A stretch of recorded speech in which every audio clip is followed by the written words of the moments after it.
And then to the leaders of the ASEAN countries in Cambodia. We also met with Indo-Pacific allies, including a trilateral meeting with Japan and the Republic of Korea, and with President Xi in Bali, as well as the leaders of the G20 and the countries with many of the largest economies in the world.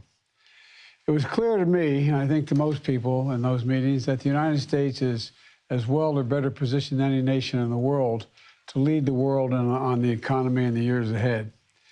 And there's a strong sense from all the leaders of the world of the strength of the American economy, and we've seen the willingness to want to work together and also here at home. We had an extraordinary 2 years of progress from the American Rescue Plan, the Bipartisan Infrastructure Law, the Inflation Reduction Act, and the CHIPS and Science Act. But what I'm most excited about is that people are starting to see the impact of these legislative achievements in their own lives. We're just getting started. We passed them this year, but now they're really going to kick into effect. It's going to accelerate in the months ahead. And the implementation of these legislative achievements is going to be one of the key parts of the success, I believe, for the economy. And that's one of the reasons why I wanted to bring us together today. You know, I've called together a group of labor leaders and business leaders to discuss progress in building the economy from the bottom up and the middle out. And they've been partners in creating the jobs of the future and in building a world-class workplace ready to compete to fill those jobs. And our approach, I believe, is working. The economy grew at 2.6% last quarter, while inflation started to slow and unemployment stayed low. But what do these economic statistics really mean to people? Well, here's what they mean, in my view. We've added jobs every single month of my presidency, more than 10 million jobs total. 700,000 of them were manufacturing jobs. Inflation at the grocery store is coming down slightly. Prices for things like clothes and television and appliances are going down as well as we head into the holidays. This week we saw the growth in prices in business pay for goods and services to come down as well. Gas prices are down. But it's going to take time to get inflation back to normal levels as we keep our job market strong so we could see setbacks along the way. I don't doubt that, but thus far we're in good shape. But we're laser focused on that. And in 6 short weeks, Americans are going to start to feel the effects of the Inflation Reduction Act. Come January 1st, seniors with diabetes on Medicare are going to pay no more than $35 a month for a prescription of insulin. Some pay as much as $400 a month now. And this matters to folks like Bob, who lives in Long Island, who has had diabetes for nearly 50 years.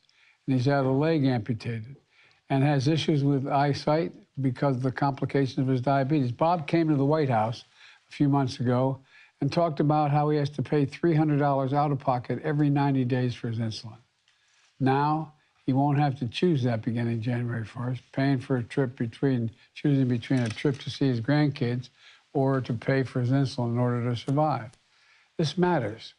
There are millions of folks like Bob across the country. People are going to get a little more breathing room come January 1st. And for every Bob, there's a person who won't have to pay $100 or as much as $200 for shingles vaccine anymore. Come January 1, seniors on Medicare Part D will get the recommended vaccines like shingle vaccines for free, no copay. All this matters. Right now, 4 out of 5 folks who sign up for health insurance through the Affordable Care Act can get health care coverage for $10 a month or less. These lower rates were set to expire on January 1st of this coming year, but instead we were able to extend them. You need health insurance. You can sign up for those lower rates right now. Just go to healthcare.gov. Already we've seen a nearly 40% increase in new signups over last year. We're also helping folks save money on their energy bills. Starting January 1, you can get up to $3,200 tax credit to make your home more energy efficient. You can get up to $600 tax credit for new windows, $500 for new doors, $2,000 to install a heat pump, $600 to replace electric panels. Here's what this means. If you're living in a home with a drafty windows and doors starting January 1, you'll be able to save up to $1,100 in the cost of replacing them. And that's just on the upgrade. You're also going to save a lot of money going forward because your utility bills will be lower. And that's good for your wallet, but it's also good for the environment because you're using less energy. And that's not all. If you want to install solar panels on the roof, you can get a tax credit for 30% of the cost. It'll bring down the cost of installation by about $7,500. And when you get to keep savings money on your electric bills for the remainder of the year, is about $300 a year on average. Look, if you switch to electric pump to heat your home, you can get a tax credit covering up to $2,000 of the cost. But that heat pump's going to save you hundreds of dollars a year on your energy bills, depending on where you live and what kind of heating system you rely on today.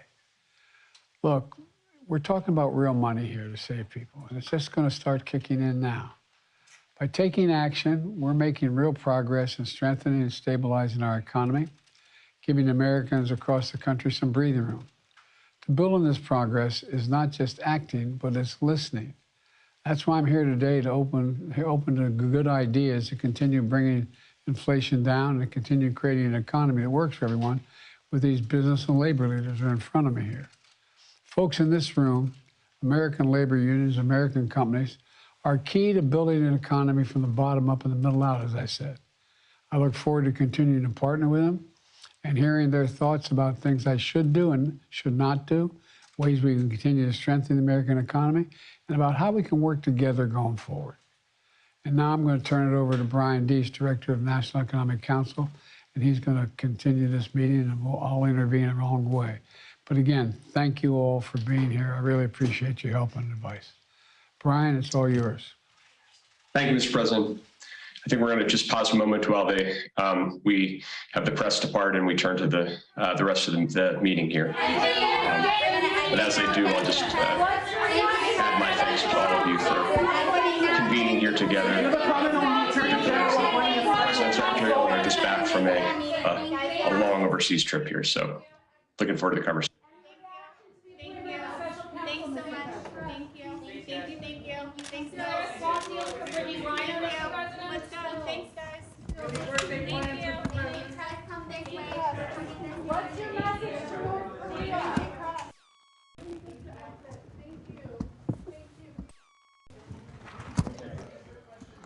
So, Mr. President, we're eager to get everybody's views on the table on this. As the President said, from you and what you're seeing, and what we should be doing more of, doing less of going forward. Just to start things off, I wanted to turn the floor to Secretary